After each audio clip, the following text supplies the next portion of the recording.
So before we continue with the video, I want to talk to you guys about where I got this shirt from, and you probably guessed it, jerseyfifa.com. They have kindly sponsored today's video and also sent me a load of free shirts for me to check out myself, and I can now really vouch for the quality of these products. They have loads of shirts to offer on the website, so if you are interested, head to the link in the description down below and check out Jersey FIFA for yourself. Hey guys, welcome back to the AJ Analysis channel, where today we have something a little bit different. The other day I wanted to cover the West Ham game, however I just simply didn't have time, celebrating my brother's birthday, and I also have been ill all week, so I can't do a preview of the Liverpool game because simply I haven't had the time to put into doing all the research which is needed. So rather than bringing you no video at all, I thought I'd bring you a slightly different video where basically I want to talk about the last 4 games that we have seen for Manchester United in the last 2 weeks. I think coming into these games we all thought that they were going to be massive for United's season. I want to talk about 5 of the lessons basically that we have learned in that time. We're going to look at the team and kind of, because I think constantly this season we are constantly learning and kind of understanding more and more about this Manchester United squad and the direction that it's heading in the future, the type of profiles that Ten Hag will want to sign in the summer. I really feel like at the moment every week we're learning something a little bit more. And in the last 2 weeks, one player which has really impressed is Wan-Bissaka. Now, Wan-Bissaka was a player who it looked like his future at the club was over. The first 3 or 4 months of the season, we didn't see him, and genuinely, I don't think he played before the World Cup. However, since the World Cup, with Dalot having some time out of injury, Wan-Bissaka has been playing really well, and the last couple of games, there's been a few where Dalot has started. I don't think Dalot's been so great. Maybe it's just a lack of sharpness after that injury, maybe he still isn't fully fit, I'm not too sure what it is. But however, Wan-Bissaka at the moment is playing really, really well, and he's proving that he might have something to offer to this squad in the long term. Now, the other day I done a video on Fred talking about how maybe he's a player who you kind of just assign him a certain role, which means most of the time he'll be on the bench, but in certain games where you need a certain role, a certain job to be done, you bring them in. And I wonder if Wan-Bissaka could kind of be going down a similar path. And obviously, the match I'm really alluding to is the cup final against Newcastle, where he didn't start the first half, Dalot was playing at right back and struggling, got booked. Wan-Bissaka came on and literally locked down that side of the pitch. It had been Newcastle's most threatening side in the game. Wan-Bissaka came on and completely locked it down. So I would say that one thing that we have learned from this spell of 4 games is that Wan-Bissaka is a big game player for Manchester United. And potentially, he might be making himself a player which might be here a bit longer than we thought. I think we all thought that he would be a player that was gone in the summer for technical reasons on the ball. However, his defensive side of the game this season, when he's played, has been quality. And I also think we've seen improvement in possession as well. I do think his passing is getting better. And also his press resistance in terms of dribbling. Aesthetically, it's questionable, of course, and unorthodox. However, it is very, very effective. He is quite a difficult player to tackle. He's great at defending transitions. He's also pretty decent at attacking in transition as well. Wan-Bissaka, in the last couple of weeks, has certainly made himself a player which we might see more of. Now, for every player that has had a positive spell in the past couple of weeks, there's always going to be someone who hasn't so much. And unfortunately, again, it is Harry Maguire. Now, that might actually sound like a slightly odd thing to say, because he hasn't actually played too much. And the only game which he actually played in was this most recent one here against West Ham in midweek in the FA Cup. And on the ball, I thought he played really well. I thought he had a good game on the ball. I thought aerially he was really commanding. Let's bring him into the team here. I thought aerially he was really dominant, looked very, very good, winning a lot of headers. And like I said, on the ball, his passing was good, finding the left winger time and time again during the game. So why do I think he's had a bit of a negative week? Well, what we saw in that game against West Ham was the problem that Harry Maguire has just always had. In that particular game, it's alongside Lindelof, not Martinez, but the case is still the same. That Harry Maguire just could not keep up with the pace of Antonio, the athleticism, the power of Antonio. And recently, Manchester United have felt quite secure at the back. With the triangle of Casemiro, Lisandro Martinez and Rafael Varane defending together, I've always felt quite safe. However, the first half of that West Ham game, now granted the midfield was different, which I will come on to in a second, I just constantly felt like Manchester United were going to concede. Every time West Ham crossed the halfway line, Antonio was getting in behind the defence. I don't think Maguire done bad, but it is again that thing of it's not really anything he can help. He just isn't very quick. He's never going to be quick. He's never going to be a player which is great defending out wide, which we know Ten Hag wants. That West Ham game, that first half, it did feel like there was a big difference compared to in recent weeks when we've seen Rafael Varane in that position. I think the lesson learned from Maguire, maybe not a lesson learned, maybe a lesson confirmed, is I just don't think he has a future at Manchester United, which is a little bit unfortunate. However, he's been a good servant for the club, but I just think this team has evolved past Harry Maguire. Another player that I would make the same argument for is Scott McTominay, and again the main reason is because of that West Ham game, because that's the one where he started.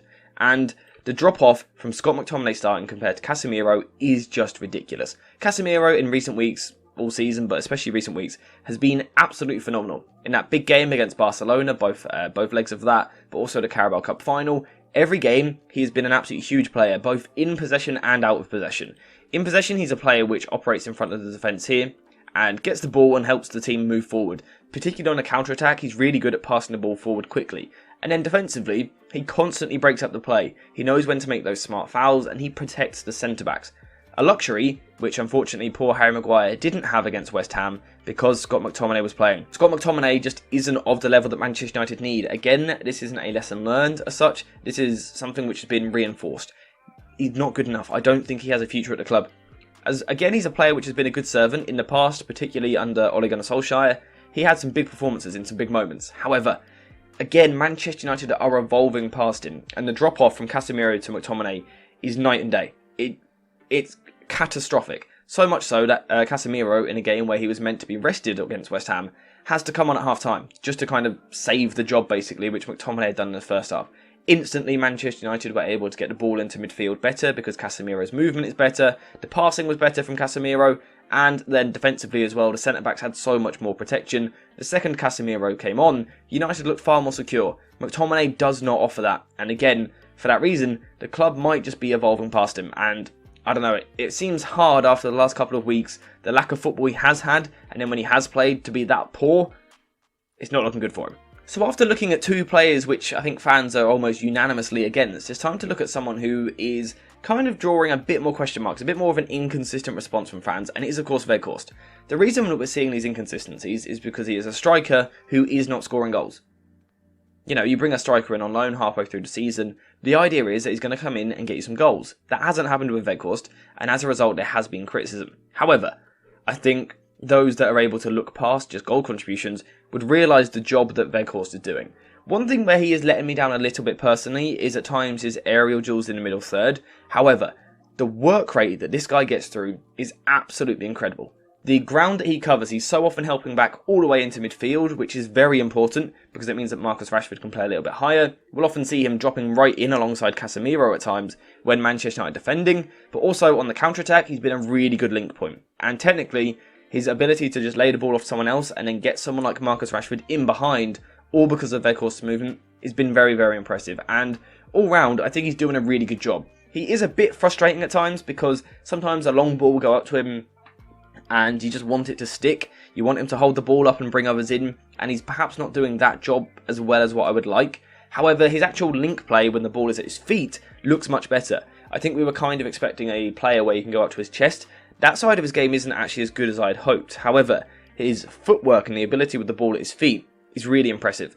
Again, it's something we saw against West Ham, his ability to drop into these areas and then play passes wide left. He looked really good in that game. I also think what we've seen is his versatility. There's been games where Marcus Rashford has played up front, Bruno Fernandes on the right wing, and Weghorst has played as a number 10.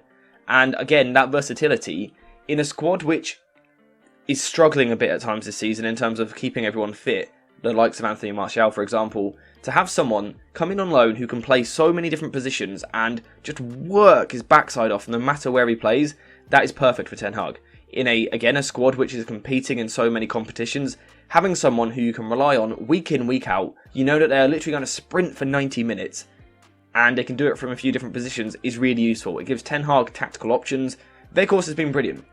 I do just wish that he could find a way to get the ball in the back of the net. That would be great. If he could add a few more goals to his game, genuinely, it's a player that I'd be going, you should really be signing him in the summer. But I think now we kind of wait and see between now and the end of the season. What I've learned the past 2 weeks, though, is that the goals may not always be there from Weghorst, and it's annoying. However, his all-round play is so good, and he is one of the main reasons that Manchester United have been scoring so many goals in the past few weeks. If you go back and look through some of the goals, his involvement. Fred last minute against West Ham, for example, it's him putting the press on in about the 95th minute of an FA Cup game when you've just played a cup final a few days before. Europa League, a few days before that. But in the 93rd minute, he's still pressing, wins the ball back for his side, and it leads to goals.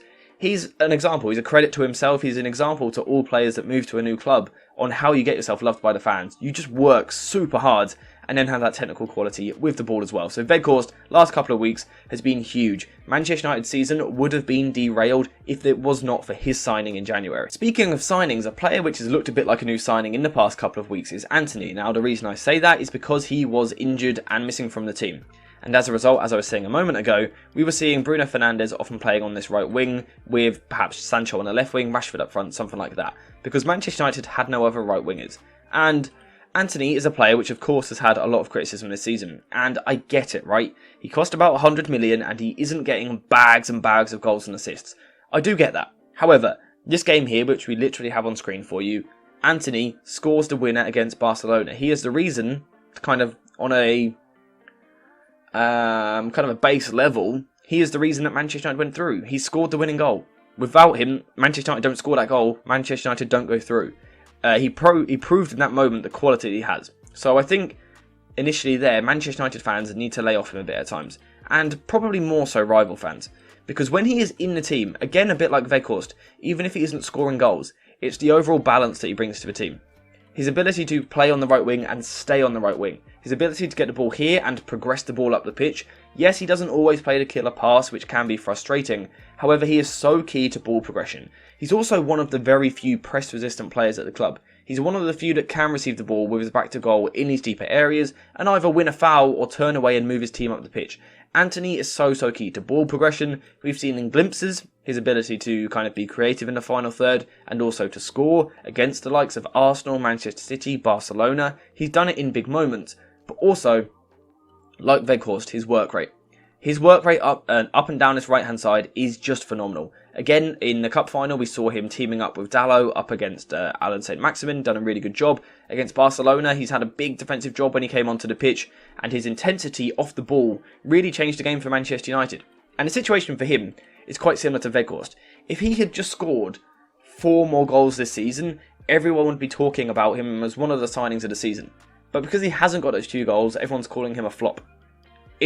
People are just so daft in that way. If you haven't scored, you must be a terrible footballer. That's how people see it. It's not true. He is so important to Manchester United's balance in his team. From a defensive point of view, the work he gets through is incredible.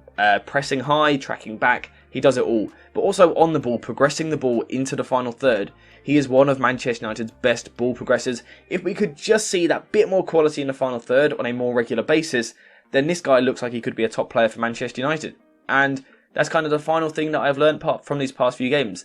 Erik ten Hag has got the squad in a really good place. I think we are learning week by week more and more about which players might actually have a future at the club and which ones look like they might be on the way out. The ones which maybe just need a bit more of a push in the second half of the season to secure a move, and those which I think are destined for the top basically at Manchester United. Ten Hag's been doing a really good job. It's been a big 2 weeks, a lot of games, a lot of pressure, but he's delivered. Manchester United have delivered.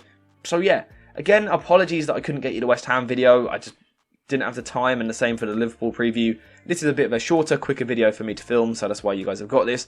But I hope you still enjoyed it. If you have, let me know in the comments down below, and let me know what you think about what I've been saying. Apart from that, thank you guys for watching. Hope you have enjoyed the video, and as always, I will see you in the next one.